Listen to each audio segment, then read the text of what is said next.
وجوہات کیا ہے؟ میں نے پہلے کہا کہ ہمارے نزدیک شیعہ پکا ٹھکا سکہ بند کافر ہے، اس پہ دوسری جو ہے نا بحث کی ضرورت ہی نہیں ہے کہ شیعہ مسلمان ہے، مطلقاً کافر ہے، مقیداً ہے، ہم جو شیعہ ہے وہ کافر ہے۔ ایک بات ذہن میں رکھیں، ان کا اور ہمارا اختلاف کس چیز پر ہے؟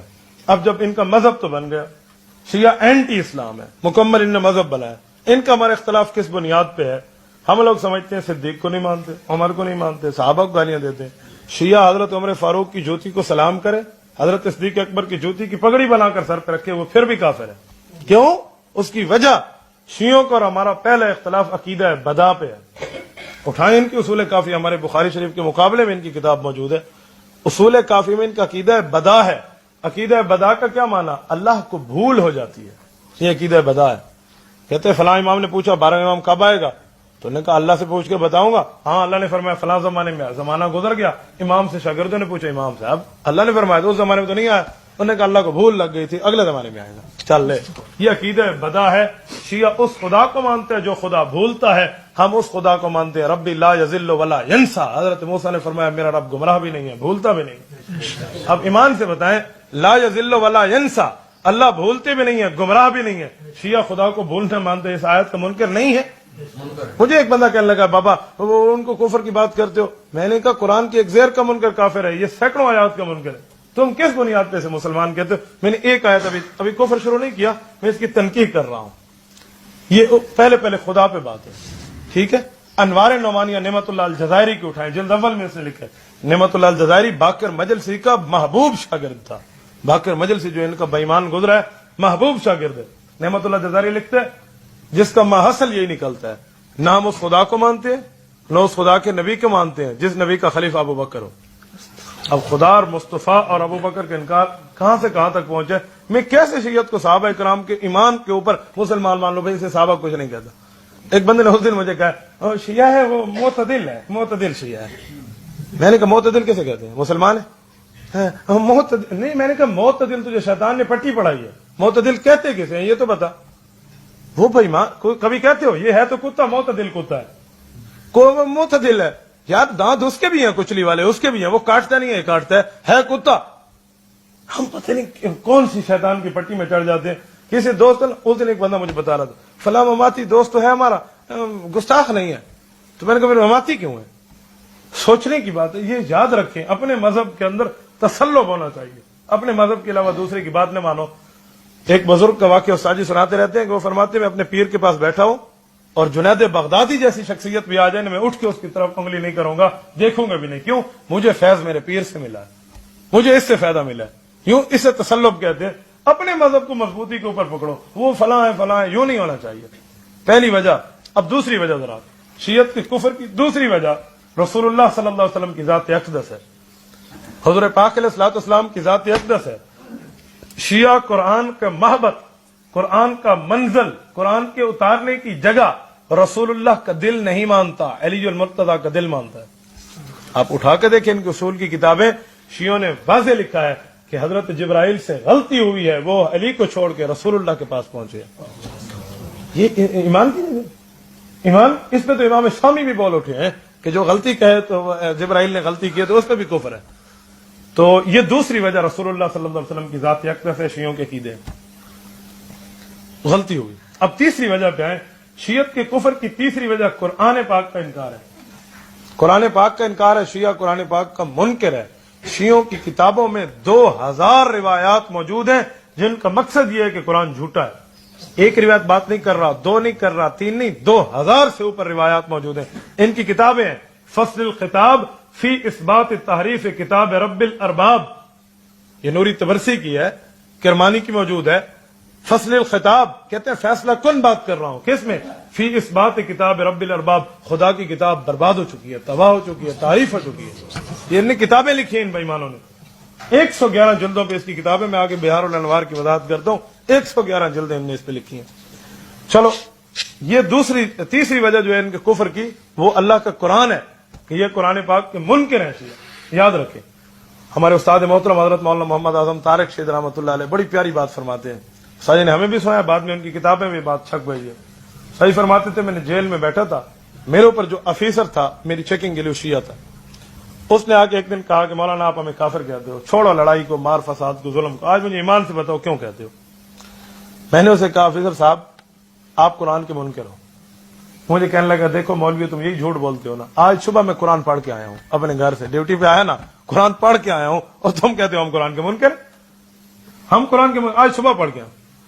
تو مولانا فرماتے ہیں کہ میں سمجھ گیا کہ یہ وہ شیعہ نہیں ہے جو میں سمجھتا ہوں، بس شیعہ مذہب اس نے اپنایا، اسے اپنے دلائل کا پتہ نہیں ہے۔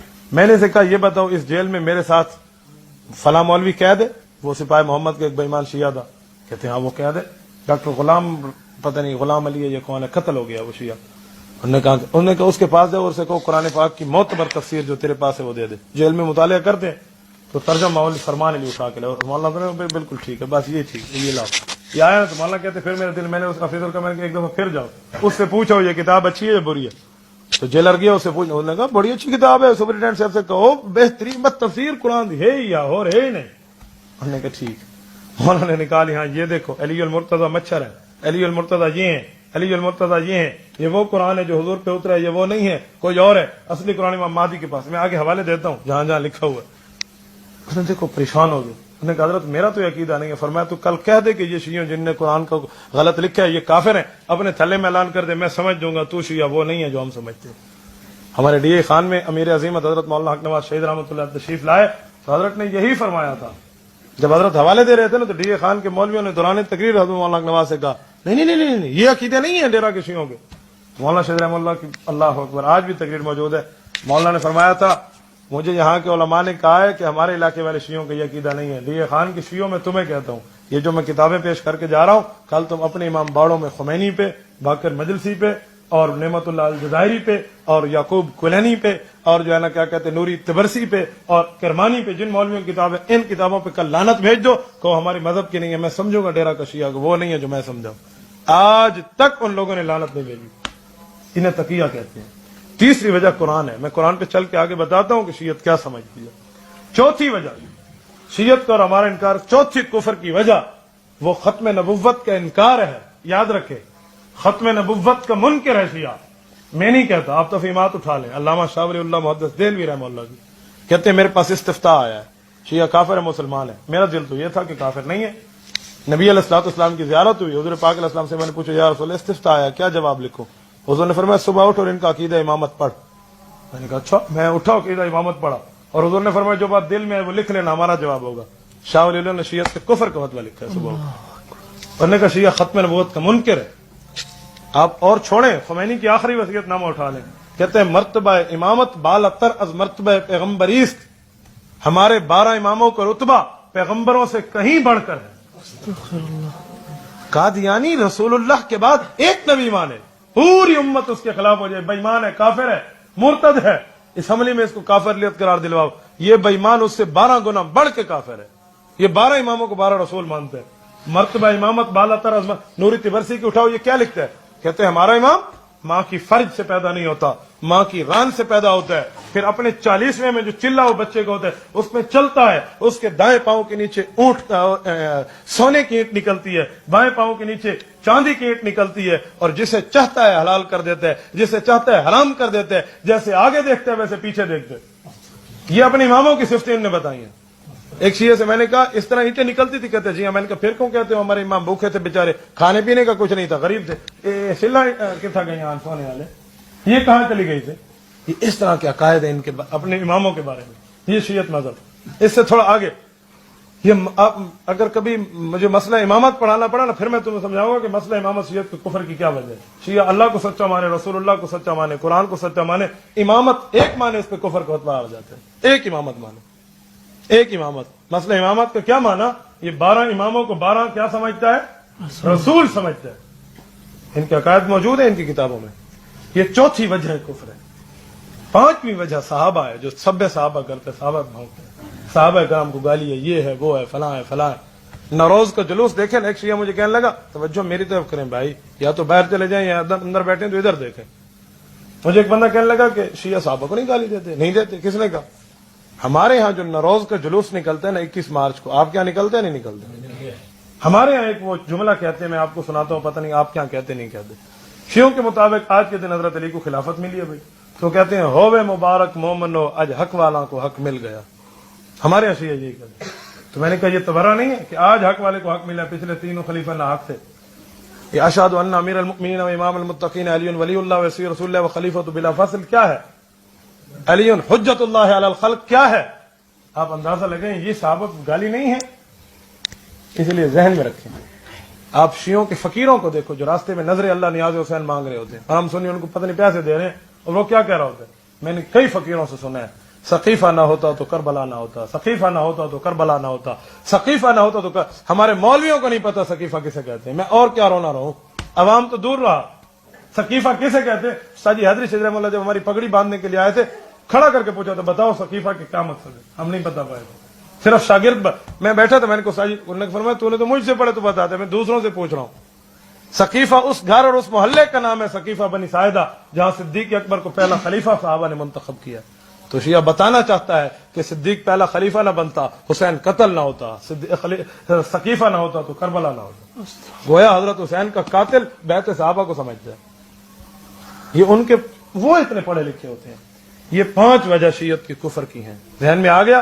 پہلا خدا, پھر مصطفیٰ, پھر قرآن پاک, پھر ختم نبوت, اور پھر صحابہ.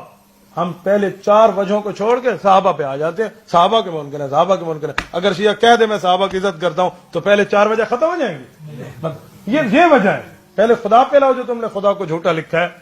اب شیعت کے کفر کی وجوہات پہ میں تقریباً آپ کے سامنے بات تو ہو چکی. اب ایک بات ذہن میں رکھیں, میں عنوان بناتا ہوں قرآن پاک کو. یہ آسان ہوگا آپ کو سمجھنے کے لیے, ورنہ عقیدہ بدا یہ سمجھنا عوام کے لیے قدر مشکل بن جاتا ہے. تحریف قرآن کا شیعہ قائل ہے. مولانا ٹائم ہے نا؟ کتنا ٹائم ہے مزید؟